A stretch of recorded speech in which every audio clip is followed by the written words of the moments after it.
a cultura geek tem influenciado bastante nos últimos tempos, tudo, inclusive a economia. Isso reflete mesmo um processo econômico que a gente vai entender agora. Há procura por produtos específicos que estão valendo como obras de arte. Os colecionadores são de todas as idades. E sobre este assunto, a gente conversa com o Christian Bairros, que é proprietário da loja Império Geek.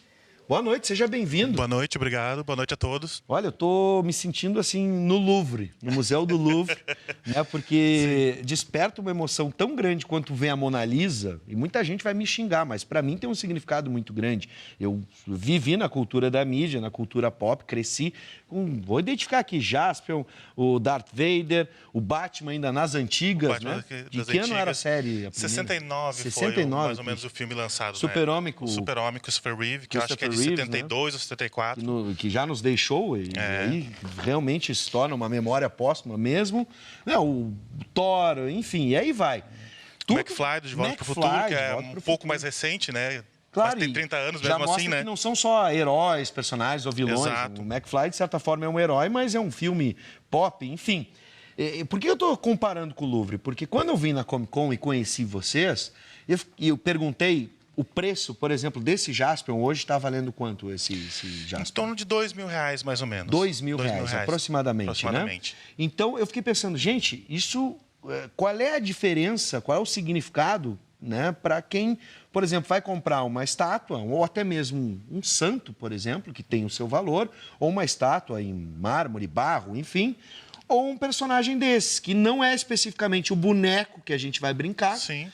É uma obra de arte. Estou errado, Christian? Não, não. É uma obra de arte mesmo. É uma reprodução de uma obra de arte, na verdade, né? Como é produzido em larga escala, milhares de peças, então eu consideraria a obra de arte o original. Sim. Mas essas são cópias da obra de arte original. Mas mesmo reproduzindo, quando a gente entrou na era da reprodução da indústria cultural mesmo, muitas, aí vamos lembrar lá, o Andy Warhol, transformaram, por exemplo, uma embalagem que era feita em série em uma obra de arte, né? Porque... E colecionável também, né? Colecionável. O próprio Andy Warhol é extremamente colecionável, qualquer item dele, né?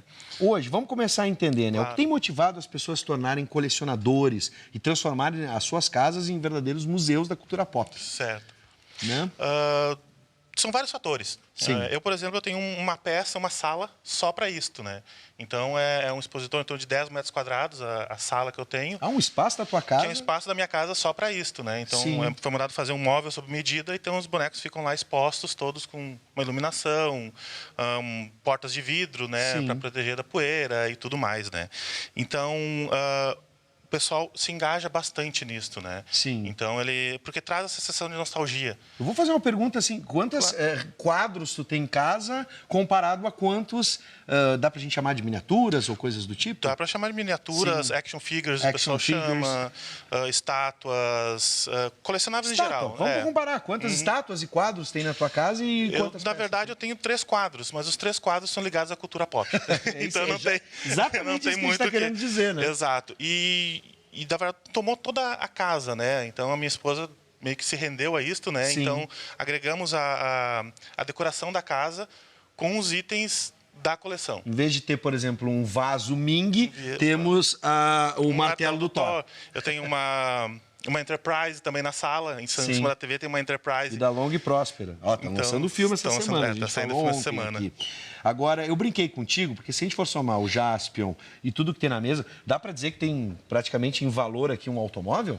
Tem tranquilamente. Tranquilamente tem chega um a 20, 30 mil reais, por exemplo. Chega a 20 mil reais tranquilamente. 20 mil reais está aqui na mesa. Porque são peças que não chegaria nisso na época do lançamento. Sim. Então, até pouco a gente tiveram uma pauta sobre consórcios. Sim. Até comentei com uma pessoa do lado.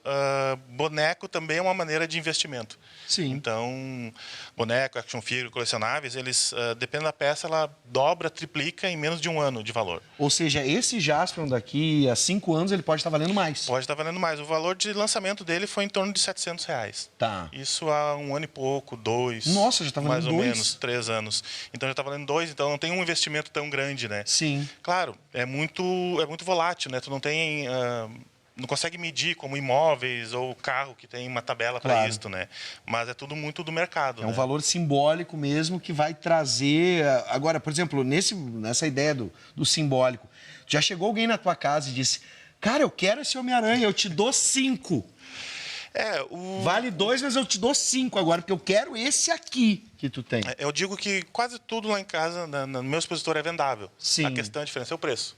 Claro. Então, eu tenho 3 peças que não saem de lá de maneira alguma. Então, quais são elas? Só para entender tuas paixões. Uma foi a primeira peça que a minha esposa deu, que foi ela que começou essa bagunça toda, foi ela que começou, né? Eu sempre fui colecionador, colecionava quadrinhos. Então, ela deu um boneco para colocar junto com a coleção de quadrinhos. Tá. Isso tem quase 10 anos. Então, daí eu fui comprar, ela comprou outro, daí eu comecei a comprar. Qual boneco? Tô curioso. Foi um Wolverine. Wolverine. Numa moto que ele tem, muito bonita a peça. E para colocar, ela achou que ia ficar legal junto com os quadrinhos. Então, daí ela comprou depois uma Jean Grey para fazer par. Sim. E depois só deslanchou. Então na tua casa o Wolverine e a Jean Grey esses dois estão juntos e não se separam, né? Agora, também gerou uma ciência, tem, por exemplo, os códigos de vocês, né? Tem toda uma lógica por trás. Você estava me explicando as escalas, por exemplo, né? Só para a gente ter uma ideia, esse boneco está em qual escala? Escala 1:6. 1:6. Agora vamos pegar um menor. Vamos pegar. Um menor, digamos aqui é 1:12. Esses daqui são 1:12. E é assim que vocês, colecionadores, se comunicam. Exato. Por escala, até porque fica uma maneira mais fácil de identificar. Explica a escala para mim, vamos ver. A escala é basicamente o tamanho de um ser humano normal. 1 por 1? 1 por 1 é uma estátua do tamanho de um ser humano normal. 1,80 m. 1,80 m. E tem pessoas que colecionam tem um em casa um tem em casa um para um.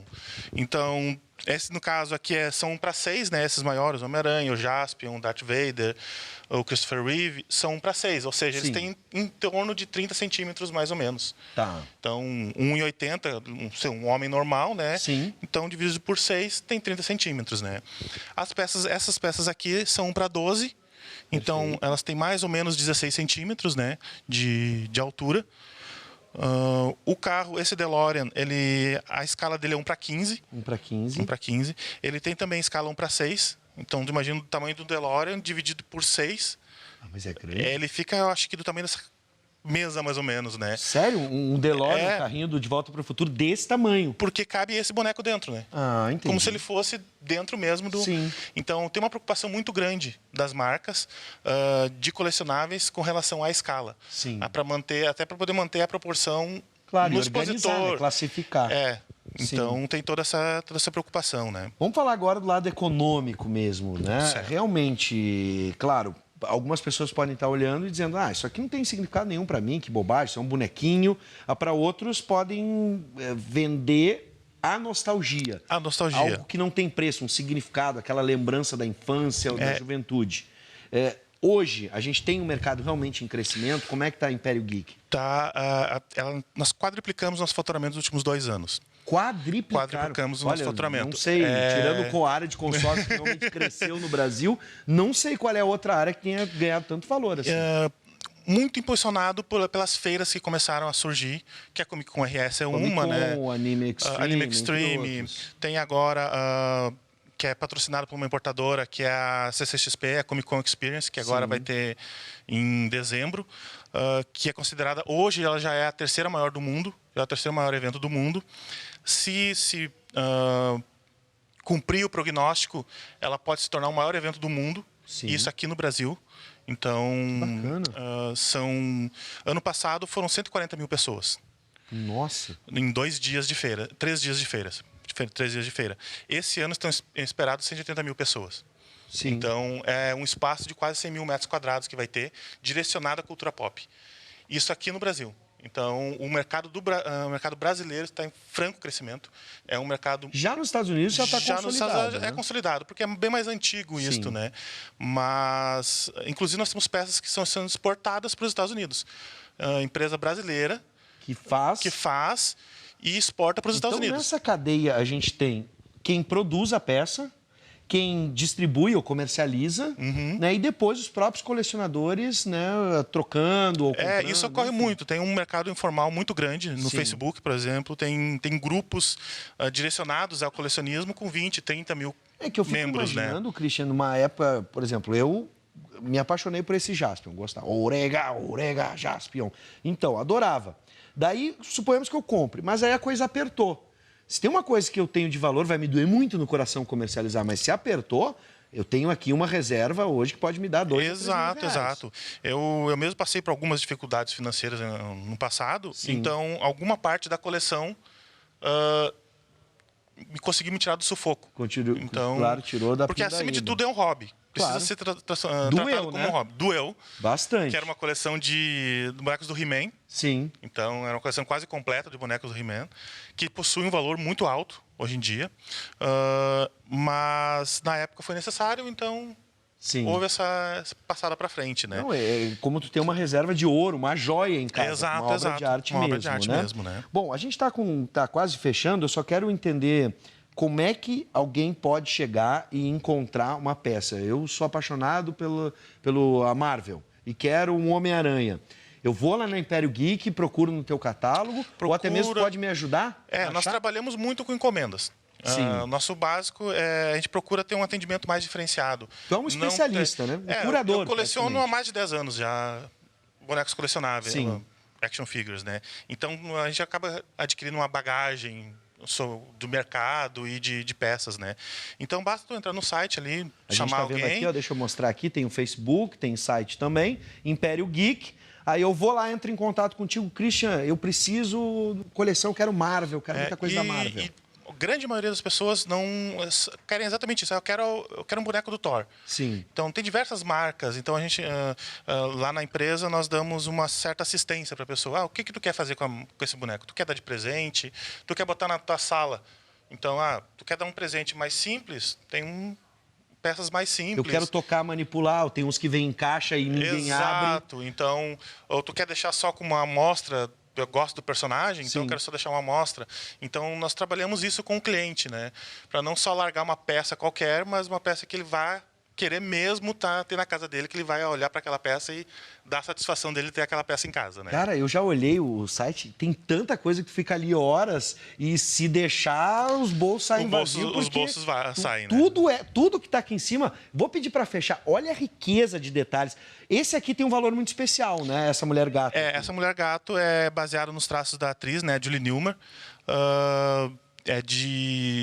Também da mesma época do Batman e do Robin, né? Sim. Ela é uma estátua, então ela é fixa nessa base que ela tem. E ela é numerada.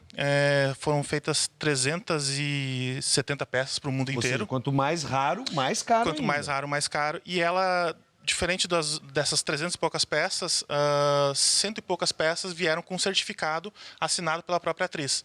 É o que a gente tem aqui. Que é o que tem ali, que é o que transforma, eleva o valor da peça, né? Sim. Então, e é engraçado esse link, né? Alguém aqui no Rio Grande do Sul, no meu caso, assim, que nunca saiu do país realmente, né? Ter um certificado assinado por uma atriz que encantou gerações. Esse link que o colecionismo faz é uma coisa muito deslumbrante, cara, né? Sensacional. Eu vou dizer assim, ó, se você ainda não está com grana para comprar, pelo menos entra no site ou no Facebook da Império Geek, porque já é divertido só descobrir o que já foi feito, já produzido. E tem para os diversos bolsos, na verdade. A minha intenção foi trazer uma gama grande de valores. Vê o mais barato aqui, por exemplo. Esses bonecos são em torno de 60 a 70 reais. Homem de Ferro, dá para ter tranquilamente. Tem mais de um até. Arlequino e o Coringa, esses dois da frente, R$90. Então, esses outros, 200. Só umas curiosidades aqui para a gente encerrar, já agradecendo, Christian, claro, eu que agradeço o espaço. Né, por trazer um pedaço da tua coleção aqui para a gente. A riqueza de detalhes, por exemplo, desse Martin McFly aqui, é uma obra de arte. É uma obra de arte, A riqueza de detalhes é impressionante. E o nosso diretor, o jornalista especializado em automóvel, estava contando... Posso pegar aqui o Martin? Pega para mim só para mostrar o Martin, a riqueza de detalhes do Martin McFly, né, do Michael J. Fox, o seu personagem eternizado. Olha a perfeição, gente, o Walkman, a câmera, todos os detalhes. Vira um pouquinho pra gente aqui. A mochila, zíper, tudo, botão. Cara, tem os botões são funcionais, e são funcionais. Claro, o Walkman não é funcional, mas os botões, zíperes, todos são funcionais. Todos funcionam, né? E no DeLorean, ele estava me contando, o Guilherme Roquette, que é especialista em carros, dizendo que quando lançaram, nem o filme ajudou a vender o DeLorean. Ele não foi um carro muito vendido. Não, porque é um carro bem ruinzinho, na verdade. Mas a peça aqui, mas a peça é linda. mais que o Delore. Tá mais que o Delore de verdade. Cristiano, cara, muito obrigado. Prazer. Quem quiser saber Prazer mais, telefone, site... 95366262, pode mandar um WhatsApp lá que nós atendemos, sempre que não precisar. E o site também, www.imperiogeek.com, vai cair na página do Facebook e nós podemos dar toda a assessoria para quem quer adquirir a primeira peça ou quem quer manter a coleção, né? Meu novo melhor amigo. Agora a gente vai começar a conversar e comprar um monte de peça lá. Vai ser bem bacana. Agora tem que fazer uma prateleira, que nem tu fez. Claro. Tá bom? Grande abraço. Muito obrigado.